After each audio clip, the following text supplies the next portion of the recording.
Assalamualaikum warahmatullahi wabarakatuh. Anak soleh dan soleha kelas 3 Abdullah bin Abbas, semoga selalu sehat walafiat dan selalu semangat belajar. Amin.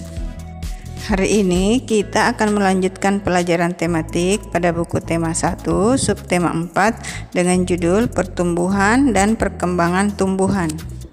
Sebelum kita mulai, silahkan anak-anakku membaca doa sebelum belajar. Anak-anakku, pada video sebelumnya kita sudah belajar tentang pertumbuhan hewan. Sebagai makhluk hidup, manusia, hewan, dan tumbuhan semuanya mengalami pertumbuhan dan perkembangan. Bagaimana pertumbuhan dan perkembangan pada tumbuhan? Setiap tumbuhan memiliki daur hidup dan cara berkembang biak yang berbeda-beda. Daur hidup adalah semua tahapan perubahan yang terjadi pada makhluk hidup selama hidupnya. Ada tumbuhan yang mengalami perkembangbiakan secara alami dan ada pula tumbuhan yang mengalami perkembangbiakan secara buatan.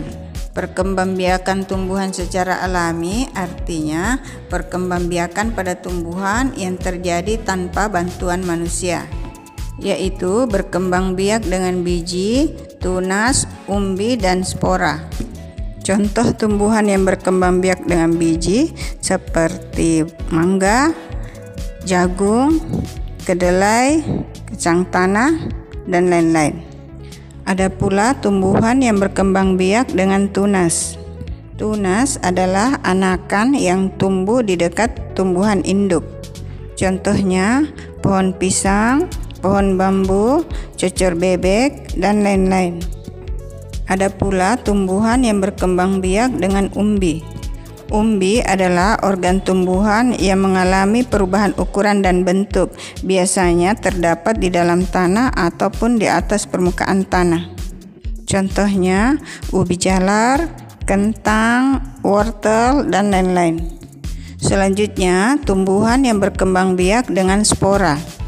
Spora adalah alat perkembangbiakan tumbuhan yang berasal dari sel. Bentuknya seperti biji tetapi sangat kecil sehingga tidak dapat dilihat secara langsung dengan mata.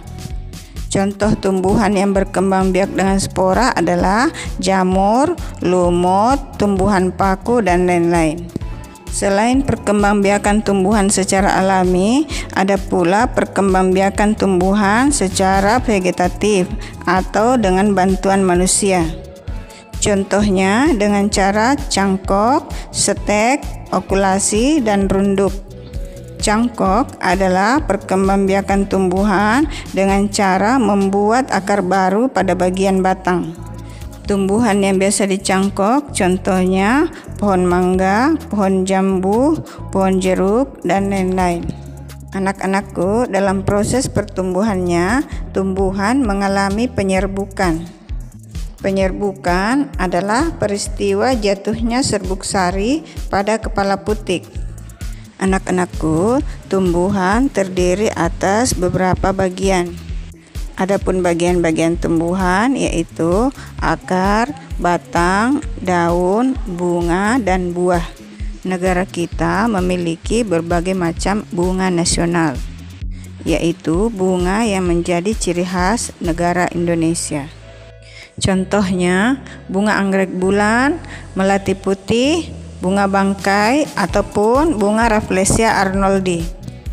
Bunga memiliki bentuk yang indah. Kita dapat membuat karya kerajinan dengan mengambil ide dari keindahan bunga, atau membuat hiasan bunga dengan teknik seni mosaik. Apa itu mosaik? Jadi, seni mosaik adalah seni menempelkan bahan-bahan kering seperti daun atau biji-bijian ataupun kepingan-kepingan dari berbagai bahan seperti keramik, kaca, ataupun kayu di atas kertas yang telah diberi pola. Lihatlah beberapa contoh hasil karya dari seni mosaik. Anak-anakku, membuat sebuah karya dengan seni mosaik dapat dilakukan secara sendiri-sendiri ataupun berkelompok. Berkelompok artinya saling bekerja sama atau saling membantu dalam menyelesaikan suatu pekerjaan. Dengan bekerja sama, pekerjaan terasa lebih ringan dan lebih cepat selesai. Bekerja sama juga akan memperkuat persatuan dan kesatuan. Anak-anakku, demikianlah pelajaran kita pada hari ini. Semoga anak-anakku dapat memahaminya dengan baik, dan apabila masih ada yang kurang jelas, silahkan ditanyakan. Tugas anak-anakku adalah menjawab pertanyaan berikut ini. Terima kasih atas perhatiannya, tetap semangat, selalu jaga kesehatan, dan jangan lupa mengerjakan sholat 5 waktu. Wallahul muwafiq ila aqwamit thariq. Wassalamualaikum warahmatullahi wabarakatuh.